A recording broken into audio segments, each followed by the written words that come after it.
in those rock bottoms, I lost myself in those moments and I had to find myself again. And it wasn't about finding my old self, it was actually finding a new version of self.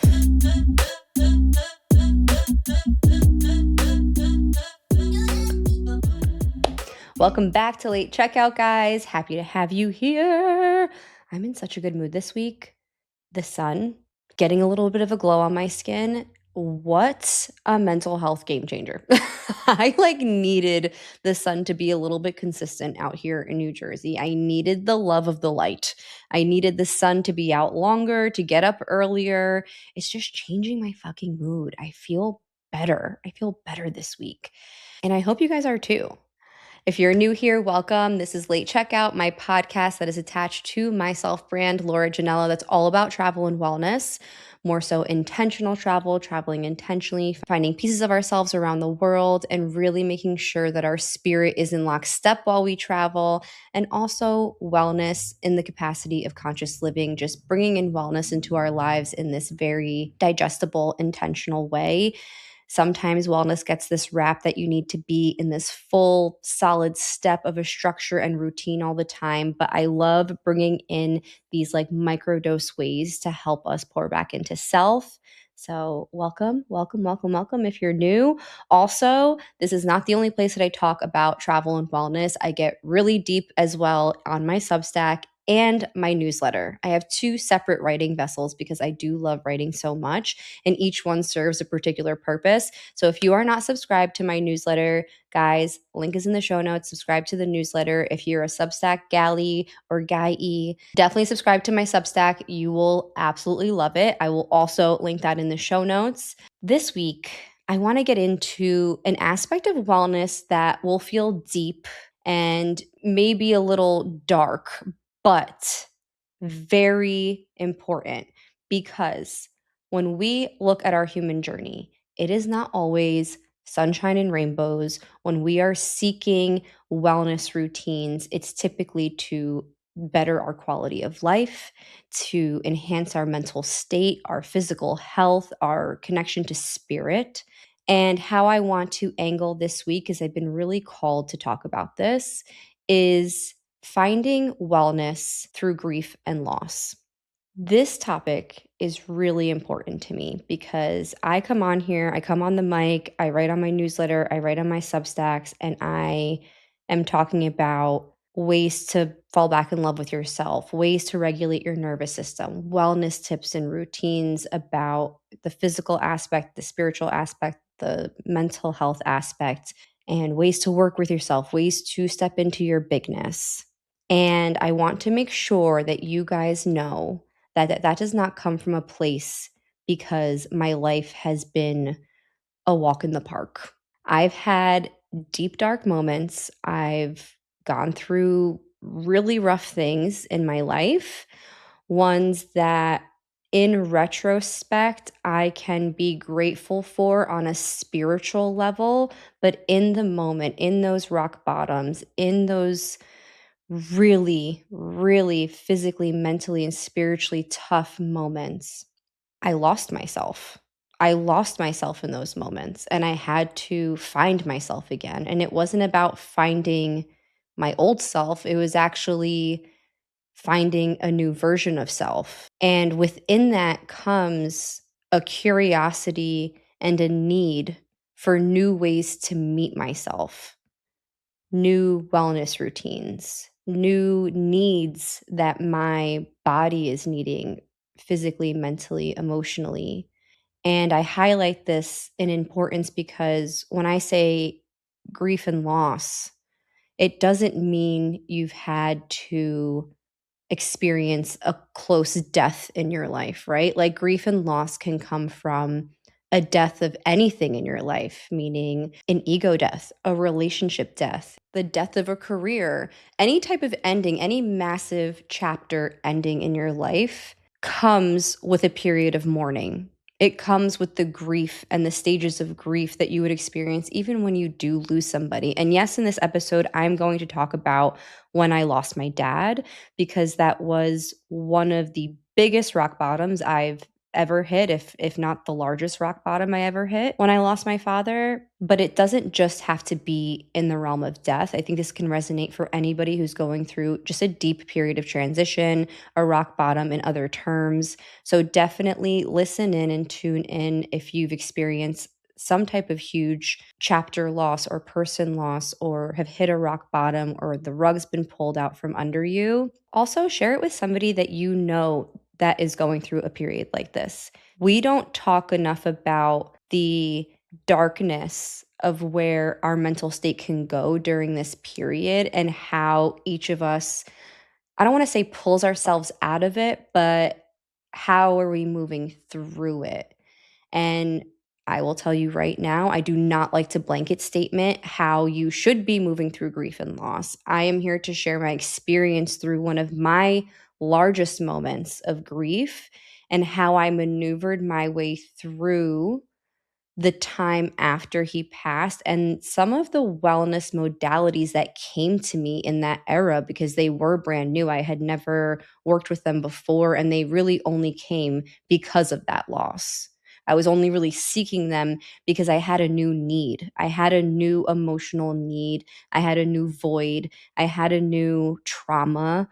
And it was time for me to up level the reality that everything that I was doing before that, from a wellness perspective, no longer was serving this version of Laura who no longer had a father, right? Taking all of that into consideration, I also just want to give a lot of light and love and space and courage and emotional support to anybody who is going through a really rough time right now. It feels like time is moving slowly when you're in a process like that. And it feels like there's no other side to it. And it can feel really emotionally sticky. So I just want to give a really big virtual hug of compassion for any of you who are going through something really serious right now. So I lost my dad to cancer back in 2022. When he got his prognosis, about a year and a half before he passed away.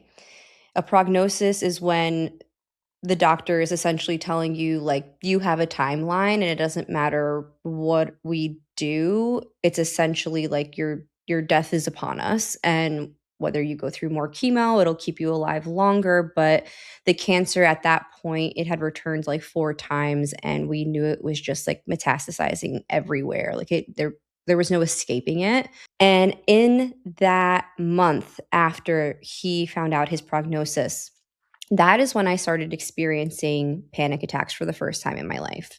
And let me tell you something, panic attacks are no joke. I had heard about them before, and I feel like people use the term pretty regularly. And I am not sure that everyone fully understands what it actually is and what your body's actually going through in that moment. But personally, I will never forget it. Like, the first time I had my panic attack, I was actually driving, and I went into a state of not being able to feel the steering wheel in my hands.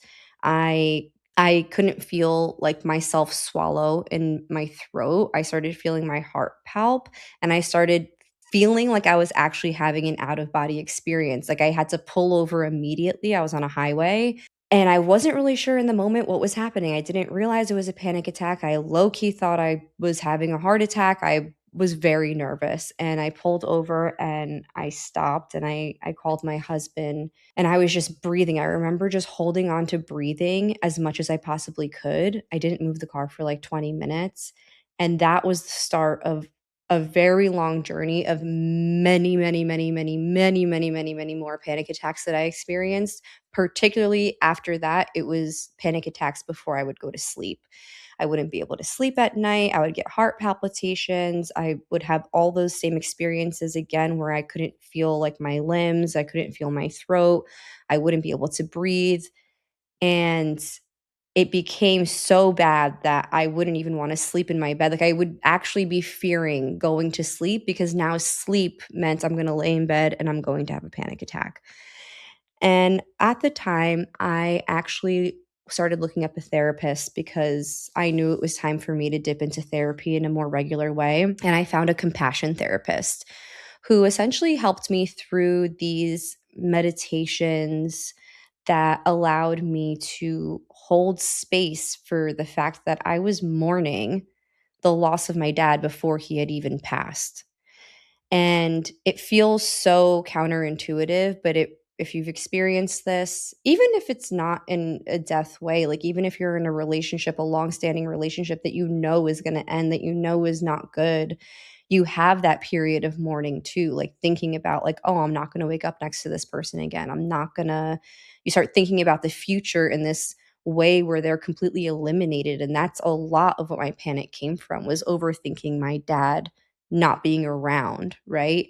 The therapist at the time did such a good job of introducing to me like my nervous system, the parts of the nervous system, how they work together. And when I started having these panic attacks, she explained to me so clearly what a panic attack was, which I actually wasn't aware of what it really physiologically was happening to me. But when you're in a panic attack mode, your body is catching up to your mental state.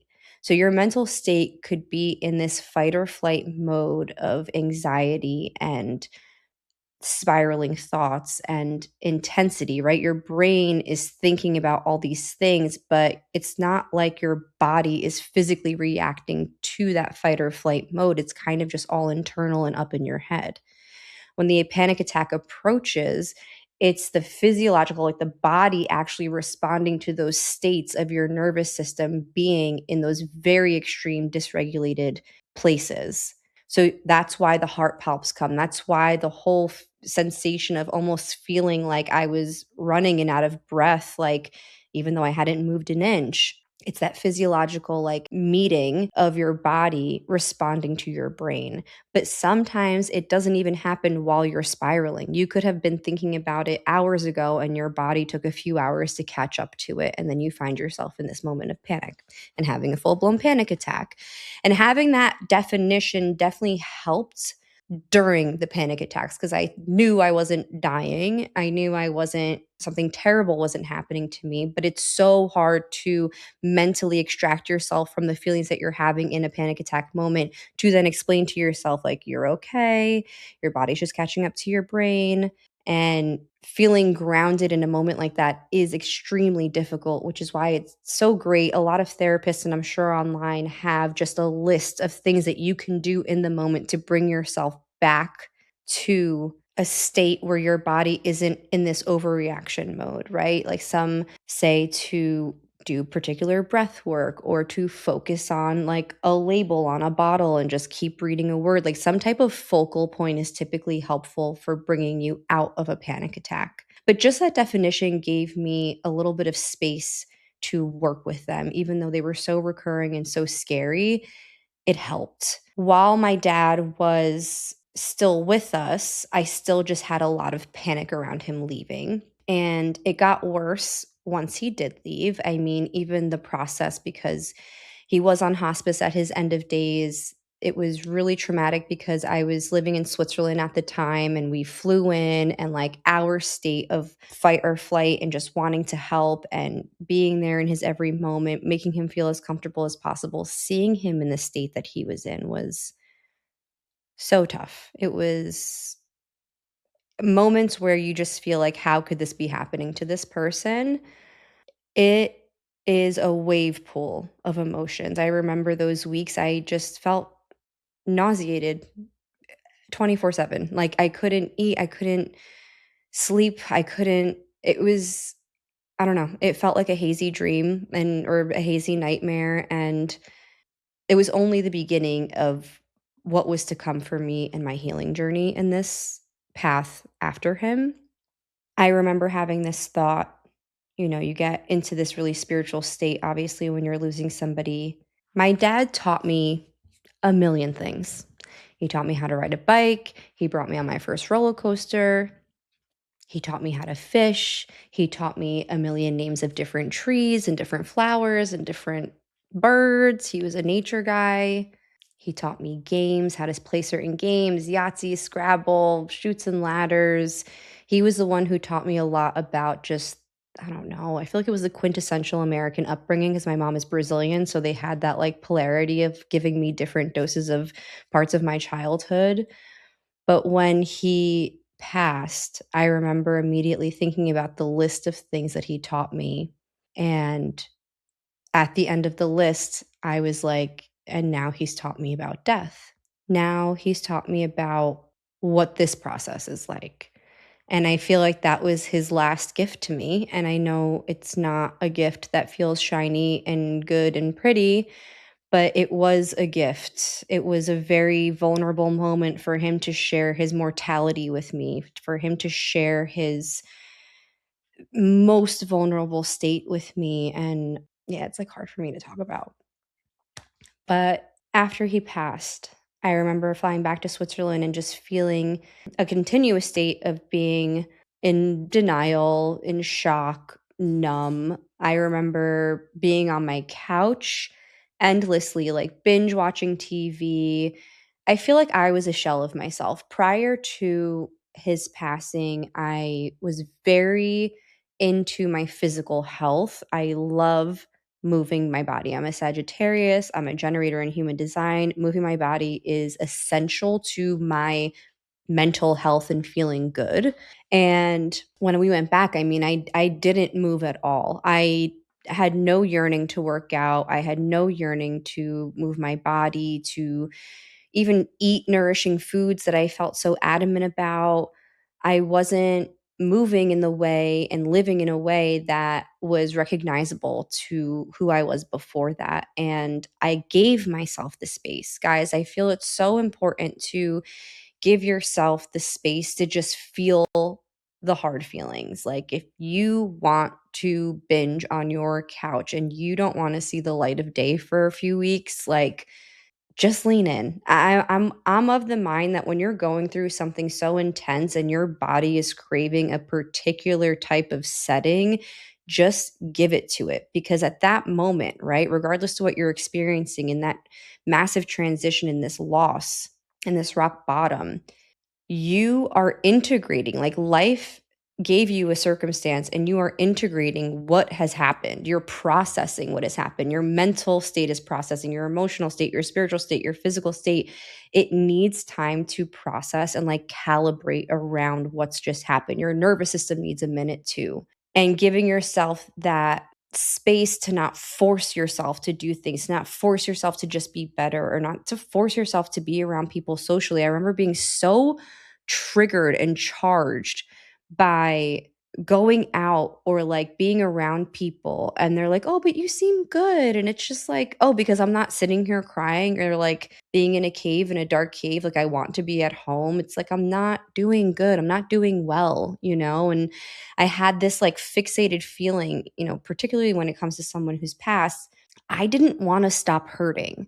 I felt like if I stopped crying every day, that meant I was letting him go. That meant that I was ending the chapter of his life, and, like, I am the one, you know, along with other family members, but for me, I felt the full responsibility of, like, I need to keep his light shining. I need to keep his story going. I need to keep his presence and his energy here and with me because what am I gonna do without it? You know, and the only thing I had was my grief. The irony of this time, I don't know if it's ironic or it's a polarity or a juxtaposition. I was also trying to get pregnant. Me and my husband had at that point been trying to get pregnant for about 8 months, and I had the first sign of fertility the month after my dad passed away. I had a chemical pregnancy, but I had my first positive test. And for me spiritually, that kind of gave me a head nod of, okay, you weren't supposed to have a child before he was here, which is the shittiest pill to swallow ever. But it gave me the feeling of, okay, this process is going the way it's supposed to go, and I have no control over it. And in the time of me not moving my body, not eating healthy, I'm trying to get pregnant. And there was this moment about 3 months after he passed where I remember being on the couch and just feeling so tired of feeling so tired. and thinking to myself, how the hell are you going to get pregnant if you're not even moving your body? You're not even happy. You're not even in like an energetic state to be able to bring in new life in this like beautiful, positive way when you're so sad and so upset. I was like, I need to somehow release emotions in my body and have the emotions move through my body without me needing to go to a workout class, because a workout class was not happening. It wasn't. I didn't feel tied to going to the gym or going to a class, but I needed to somehow get movement. So I remember just having that little intuitive thought about, okay, what are we doing? What do we need to do to release some of this emotion in your body? And I started Googling. I was like, okay, how do I release emotions in my body? Da da da da da. And that's how I came across traditional Chinese medicine. So sometimes when we're in this state of grief, we, yes, go through this transition of being in a dark space, but I definitely think there is not just a reason for it in terms of integration, like I mentioned before, but also to allow the universe to kind of speak to you on what this new version of self is actually going to want and need. Because let me tell you something, traditional Chinese medicine changed my life. It works with the meridian lines that run through your body. The meridian lines are like, think of like your veins in your vessels, like running through your body, but it's like the energetic one. So it's the energy lines that run through your organs, your blood, and like every singular cell in your body. And that is where acupuncture comes into place. And they will manipulate the points at these acupressure points to penetrate energy into those lines so it can move stagnation through the body. That's why people go to acupuncture for a number of health reasons. But I was seeking an emotional reason. And I was low key also seeking a little bit of fertility help as well. But mostly I wanted that like emotional release. And when I found my beautiful traditional Chinese medicine doctor in Zurich, she is so amazing. Dr. Rachel Fang in Oderlikon, Zurich. Guys, if you're in Zurich, check her out. She introduced me into this entire world of traditional Chinese medicine, the acupuncture, the herbs, the soups, the teas, the cupping, all of that helped my body in a way that I do not think I could have physically done myself. There would be acupressure points that she would put needles in, and I would spend the hour on the bed just crying because they were emotional release points that just literally had waterfalls coming out of my eyes. She would know exactly where the emotional stagnation was built up in my body. It's such an ancient and sacred practice. It's so beautiful. And honestly, I wish there was more of this like holistic way we could like blend Western and Eastern medicine together, because that's what I try to do myself. But if you have been called to do acupuncture, if you're having the download to dip into traditional Chinese medicine, do it. Google the closest one to you, find the best one that can help you out, because there was something really magical about the way she shifted my internal energy. Like the way I would feel walking out of those appointments, I honestly kind of became like addicted to them. And I saw her for the duration, like the rest of the time that I lived in Zurich, for the 3.5 years after that. A really quick side note to this, 2 months later, I had gotten pregnant with my first kid. And I remember during that pregnancy leaning on traditional Chinese medicine so much in those acupuncture moments, because I didn't want my baby to be born with like depression or feeling sad. Like I do believe in the energetics of like while you're holding the child and like what mental state you're in, and that it can affect them and how you're emotionally feeling. And I remember in like my 8th month of pregnancy, I randomly went to this psychic because she was like a psychic medium. And one of her immediate messages to me was, stop fearing being sad. Your baby likes when you're emotionally releasing your emotions. Like he likes that and he wants you to do that. And it made me cry on the spot because having the feeling as a mom or a to be mom that I needed to control myself in order to be perfect for my baby to be perfect or at least just as well off as he could be, and have someone say, like, no, literally, you in this form and state that you are is exactly what he needs and is exactly the perfect like chemistry for who he's going to become when he's born in this life. It was absolutely beautiful. And I also know a few people who have gone through the irony of losing somebody and then having a baby or having a baby and shortly after losing somebody. And just a reminder that, our lives really are intentionally unfolding in front of us, and to just have some confidence in that we don't need to have control over absolutely everything. Truly, everything is happening as it's happening for a reason, even if it doesn't feel that way in the moment. Quick thing before we keep going, if anything in this episode is hitting close to home, I want you to know I'm offering one-on-one travel clarity calls right now. 60 minutes, just us, finding the trip that's been calling you and what your soul is actually asking for underneath that craving. For the person in transition, for the soul feeling bigly lost or burnt out, for the person who knows they need to go and just don't know where, this call is perfect for you.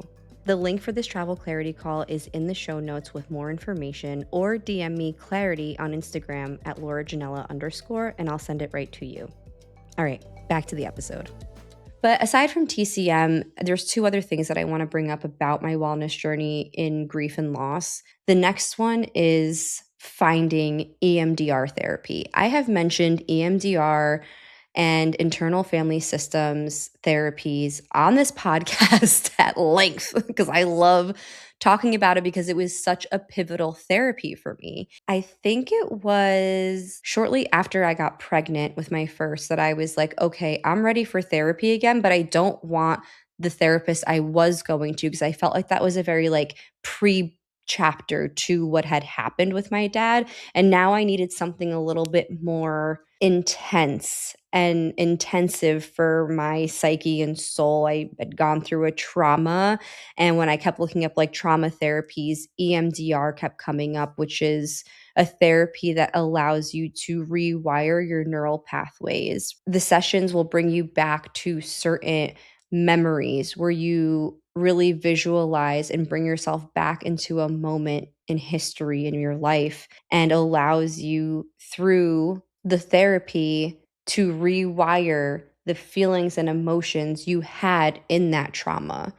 And the way my therapist, I had found her, she actually blended internal family systems with EMDR. So she would be talking about parts work, right? And parts work I've also spoken about previously, but for those of you who don't know, parts work is this therapy that sees you as not just one singular self, that we all have different parts of us that live inside of us, right? Like there's the protector part, there's the perfectionist, there's our shadow part. We all have a million different parts, and these parts are born through our experiences. They are born through our nervous system reacting to an experience that we've gone through in the past, a trauma that we've gone through in the past, a situation that we've gone through in the past. And these parts come up to protect us, to help us out through present and future situations. Sometimes that works against us because the old narrative that it's wired around is no longer a present narrative, but it gives you the ability to meet those parts, to get acquainted with the parts of yourself, to have some compassion, to integrate them, to listen to them instead of like smothering them away or letting them into the driver's seat fully.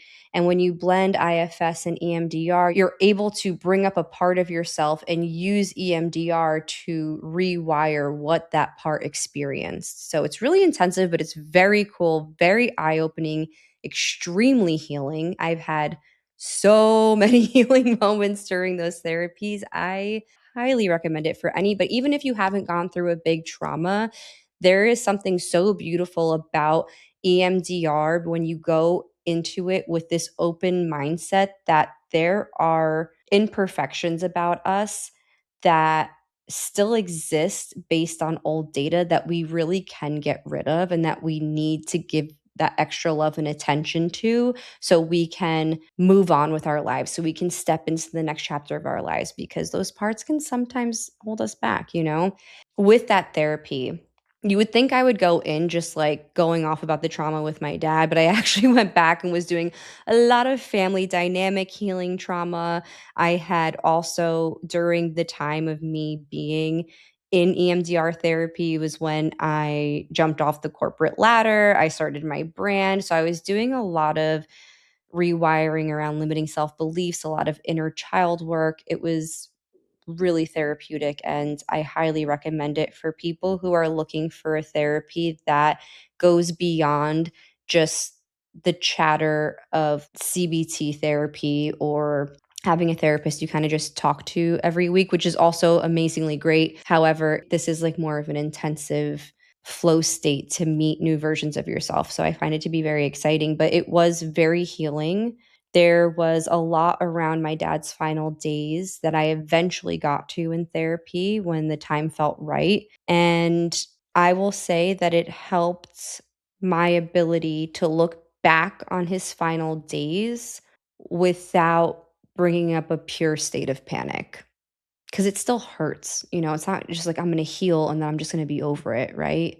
It still hurts, but it gave me the ability to lessen the blow every single time I would think of him in the states that he was in. And sometimes it comes up differently, you know, with grief and loss, there is this journey ahead of you that is lifelong, especially with death, and it doesn't look the same on any two persons. There are so many ways that we meet ourselves during grief and loss. We feel the shock, we feel the anger, we feel the sadness, we feel the numbing. I resist the thought, especially when it comes to death, that like time heals all and you'll accept it one day and you'll feel better as time goes on. But the reality is that you're not feeling better as time goes on because time is passing.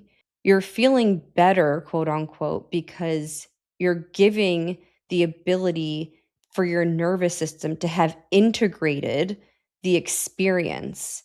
You're going through it day by day, thinking about the trauma and loss and grief and rock bottom in different perspectives and aspects in your brain, because each day you wake up, you are thinking about it differently because you're also going through different things every day differently. So, different times it'll hit you. There are times now when I literally, it's been 4 years. I will cry as hard as I cried after he took his last breath because it is like a shock and blow to the system. Like, how the hell is he not here? How is it like as if I had just lost him? But that doesn't mean I haven't moved through my grief and loss because I still feel that hurt, because it still pains me that deeply. The last thing I want to bring up is the essence of spirituality in this space. When we hit rock bottoms, when we are in a state of grief and loss and we're mourning, and whether it's a relationship, a death, whatever it is that you're dealing with right now, we get thrown off of our spiritual chair. All of a sudden, we feel like the victim. We feel like the cards are set against us. We feel like God can't be real if something like this happens. And that is okay. Literally, that's okay. It's okay to feel that way. It's okay to be mad. It's okay to just completely lose faith in any type of higher being or higher power, or faith that of destiny, of whatever, like whatever it is that you believe. It is okay to be completely thrown off, to be mad at God, to be mad at the universe. That doesn't mean you're going to feel that way forever. You might, and give yourself the permission slip too. However, with my particular spiritual journey after losing my dad, I went through, I think, a full year of being really pissed off at God and not happy. I even hated thinking about things in a spiritual sense because of everything that I had felt and believed in before he passed. I felt like it washed away within a second as soon as he left. In retrospect, now there is something really particular with the relationship with me and my dad that came into fruition upon his death, or after his death, in the journey of my grief and loss. And it is a book called A Course in Miracles My dad was a student of A Course in Miracles, and A Course in Miracles is I don't know, a religious spiritual book that awakens you to the essence of God and the Holy Spirit and a way to look at that aspect of religion and spirituality. I'm not going to get like fully into it because it's not necessarily the point, but my dad read that book a million times when he was alive, and he pushed it on everybody that he came across. And I remember after he passed, or like even during his final breaths, I like pulled the book out and I was like reading it to him in his bed just so he could hear some of the words. And after he passed, I remember thinking like, oh, one day I really do want to read this. That thought also came with the grief of why didn't I read this while he was alive with him? I should have been able to like have that spiritual journey with him. However, a few years go by, I want to say about a year and a half ago, I was listening to a podcast, and in that podcast, there was a woman who was a guest talking about a book she had just released about her applying what she learned from A Course in Miracles into her life. And I was like, oh, that's so random. Like, okay, cool. I listened to the podcast. I'm like, oh, that book sounds good. 2 days later, I listened to another podcast, and it was these three people talking to each other, and they were talking about Kabbalah and like all this spiritual stuff. And one of the people on it was like, yeah, when I read in A Course in Miracles. And I was like, wait, that's so fucking weird. Like I just heard about A Course in Miracles 2 days ago. And then like a week later, I heard another reference to it. And I was like, okay, this has to be his way of telling me like it's time. You have to read this. Like you have to read this. So I ended up picking up the book and started reading it. And now this is a mighty thick book. So I am still reading it to this day, a year and a half later. The concepts are very deep. So I tend to read them in like digestible, like 1 to 2 pages a day. And then I like to integrate the information that I read. However, I don't know that I would have gotten to the place of reading this book by myself without the journey that was given, because even the podcasts that I was listening to at the time, I would have not been listening to them if it wasn't for the journey I had after my dad. I mean this by, I just explained to you that I did EMDR therapy. And about a year and a half after that, I discovered To Be Magnetic. And I talk about To Be Magnetic a lot on here too. And in To Be Magnetic, they use EMDR therapy for their hypnosis tracks that they do. And that is literally almost the sole reason why I became a Pathway member, because I already did EMDR with my therapist. I'm like, oh, this will be so cool. It's like something I can do at home. And when I started doing To Be Magnetic, I started listening to their podcast. And that is where the podcast was that I heard that guest speaker who wrote that book that applied the Course in Miracles into her life. And I was like, wow, okay, that aspect really drives me crazy because it's a deep regret of mine to not have spent time reading that book with my dad. And when I look back on my inner work journey over the last 6 years, a lot of my inner work journey started because of my dad's prognosis. It started because I needed help. I needed inner help. I needed guidance. I needed to meet pieces of myself. I needed to find pieces of myself because of the grief and loss around him. I don't know that I would have found the confidence to start a brand without that inner work. I don't know that I would have known what my intuition fully sounded like and my inner voice really sounded like without that inner work. And it's fucked because I want my dad here so bad to not only see everything that I'm doing, to not only connect with him on a spiritual level, not only see my kids and be with my kids and know my kids physically, but I do look back and see how maybe my accelerated inner growth and evolving and evolution wouldn't have necessarily been able to happen without this fucked up rock bottom, without that crazy experience, without the trauma. If you are in a space in your rock bottom, in your loss, and you are doubting every spiritual bystander around you and don't believe in anything right now, there will be a day that comes where you look back and you're like, okay, one thing led to the other. This unfolded in a very peculiar way. Is there a higher power?